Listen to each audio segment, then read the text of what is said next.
Hi friends, இன்றைக்கான கதை. இப்போ நம்ம கர்ணனை ஏன் இப்போவும் கொண்டாடுகிறோம் அப்படிங்கிற தலைப்பில் கர்ணன் மகாராஜான்றவரை பற்றி நிறைய பேருக்கு தெரிஞ்சிருக்கோம். அவர் மகாபாரதத்தில் குந்தி தேவிக்கு மகனாக பிறந்திருந்தார். இப்போது நம்ம அவரை பற்றி தெரிஞ்சுக்கிறோம் இந்த கதையில். கர்ணன் ஒரு சமயத்தில் குளக்கரையில் குளிச்சிட்ருக்கிறாரு. அப்போது அவரை சுற்றி அமைச்சர்கள்லாம் இருக்கிறாங்க. அந்த சமயம் அந்த பக்கமாக வந்த ஒரு அந்தணர் கர்ணனை பார்த்தோன்னே, கர்ணா, என் குடும்பத்தில் மிகவும் வறுமை தாண்டவம் ஆடுகிறது. அதை போக்குறதுக்காக உங்களை பார்த்து ஏதாவது தானம் பெற்று கொள்ளலான்ற ஒரு ஆசையில் நான் வந்தேன்.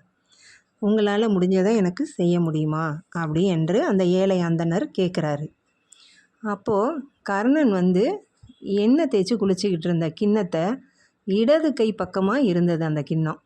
உடனேவும் இடது கை பக்கத்தில் இருந்த கிண்ணத்தை அப்படியே அதே இடது கையினாலேயே எடுத்து அந்த ஏழை அந்தணருக்கு தானமாக வழங்கிடுறாரு.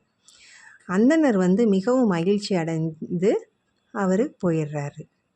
அப்போ அமைச்சர் ஒருத்தர் கேட்குறாரு, கர்ணா, நீ இவ்வளோ கல்வி அறிவு படைச்சு இவ்வளவு ஒரு ராஜாவாக இருக்கிற நீ இடது கையில் கொடுக்கக்கூடாதுங்கிற விஷயம் உனக்கு தெரியாதா அப்படின்னு சொல்லி அமைச்சர் கேட்குறாரு. அப்போ கர்ண மகாராஜா பேசுகிறாரு, அமைச்சரே, இந்த மனிதர்களுடைய மனம் எந்த நேரம்னாலும் எந்த நிமிஷம்னாலும் கணப்பொழுதில் மனசு மாறக்கூடியது. அதனால் ஒருத்தர் நம்மக்கிட்ட உதவின்னு கேட்கும்போது அடுத்த செகண்டு நம்மளுக்கு அது இடதா வலதான்னு நம்ம பார்க்கக்கூடிய நிலமையில் இருக்கக்கூடாது. நம்மளால் முடிஞ்சது என்னவோ அதை அவங்களுக்கு கொடுத்துடணும். ஏன்னா அந்த இடது கையிலேருந்து நான் வலது கைக்கு மாற்றி கொடுக்கக்கூடிய அந்த கணப்பொழுதில் கூட என் மனசு மாறலாம். அல்லது என்கிட்ட தானம் வாங்க அந்த அந்தணருடைய மனசு எதுக்காக நம்ம இப்படி கேட்கணும் அப்படிங்கிற அவர் மனநிலை மாறதுக்கு உண்டான வாய்ப்பு இருக்குது. அதனால் நம்ம உதவின்னு செய்யணும்னு ஒரு முடிவு பண்ணிட்டோன்னா அதை யோசிக்காமல் அந்த நிமிஷமே செஞ்சு முடிச்சிடணும். இதுதான் நம்மளுக்கு உண்டான ஒரு நல்ல பலனை கொடுக்கும் அப்படின்னு சொல்லி அமைச்சருக்கு விளக்கம் கொடுக்குறாரு.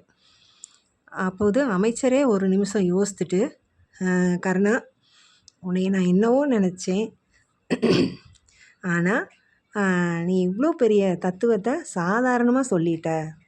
இனிமேல் நாங்களும் அதை பின்பற்றி வர்றதுக்கு பார்க்குறோம் அப்படின்னு சொல்லிட்டாங்க. கொடுத்து கொடுத்து சிவந்த கரங்கள் கர்ணனுடைய கரங்கள் அப்படின்னு சொல்லி நம்ம கேள்விப்பட்டிருக்கோம். மக்களே, நம்ம யாருக்காவது உதவி செய்யணும்னு நினச்சிட்டோனாலே நம்ம அதை செஞ்சிடணும்.